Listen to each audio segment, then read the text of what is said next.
देखिए समाज कल्याण जो है वो हमारे अल्पसंख्यक कल्याण विभाग में सारी फाइलें जमा है। हाँ, वो भी हमारे, देखिए ऐसा है, हम अपने विभाग के जिम्मेदार हैं।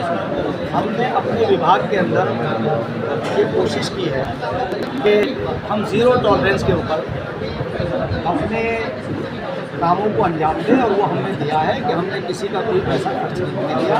और ये हमारे माननीय मुख्यमंत्री श्री पुष्कर सिंह धामी जी से हमें प्रेरणा मिलती है। अभी आपने देखा कि हरिद्वार डीएम को सस्पेंड किया, नगर आयुक्त को सस्पेंड किया, एसडीएम को सस्पेंड किया। जहाँ भी करप्शन के चार्ज जिस पर लगते हैं, माननीय मुख्यमंत्री श्री पुष्कर सिंह धामी जी उससे समझौता नहीं करते हैं। और हम उनके हम सिपाही हैं। हम कैसे जो है करप्शन को बर्दाश्त करेंगे। हम तो ये बात आपसे कहना चाहते हैं कि जो मदरसों में हमने मान्यता दी, बगैर किसी भेदभाव की मान्यता दी, बगैर किसी लालच की मान्यता दी, और अब जिन लोगों के मानक पूरे होकर के हमारे यहाँ आ जाएगी, हम फिर से कमेटी को उसके समिति की बैठक आयोजित करेंगे। जिनके नॉर्म्स पूरे होंगे हम उन्हें कंसीडर करके उन्हें परमिट कर देंगे। औपचारिकताओं में बहुत ज़्यादा इजाफा हो रहा है, मतलब औपचारिकताएं बहुत ज़्यादा है, मदरसे वाले बेहद परेशान है। ऐसे में किस तरह की सीट चक्कर ले जाए। देखिए, असल में जो चीज़ें, हमारा जो काम है यहाँ से वेरिफिकेशन होके जाता है। हमारा काम नोटिफाई का है, हम उसे नोटिफाई करते हैं, यानी प्रमाण पत्र हम देते हैं। बाकी हम दूसरे के बारे में आपसे, उसके बारे में हम कोई बात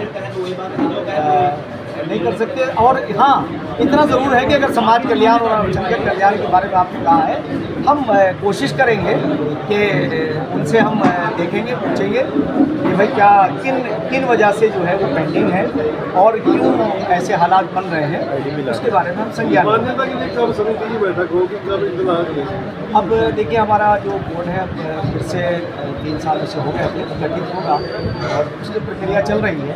तो जैसे हमारे यहाँ ये एप्लीकेशन आ जाएगी और उसे हम दे देंगे। अच्छा, मान्यता समिति बुला करके हम उन्हें प्रमाण पत्र दे देंगे। और बोर्ड के चेयरमैन लगातार बयान दे रहे हैं, अलग अलग तरह के लोगों में काफ़ी नाराज़गी है, किस तरह से देखते हैं आप? मैंने अभी एक बात ये कही कि कोई भी व्यक्ति, कोई भी इंसान कोई बयान देता है तो वो उसके लिए अगर अथोराइज नहीं है, तो आपको तो ये मालूम है कि मदरसा बोर्ड और विद्यालय शिक्षा परिषद, ये उत्तराखंड के अंदर 2 ऐसे संवैधानिक बोर्ड हैं जो मान्यता प्रदान करते हैं। वक्फ बोर्ड या किसी की भी संपत्ति के ऊपर स्कूल या मदरसा बन सकता है। मान्यता तो मदरसा बोर्ड को ही हक है। अगर कोई आदमी कहता है या कोई बात करता है तो वो उसका स्वयं जिम्मेदार है, उसका संज्ञान लोगों को ले लेना चाहिए।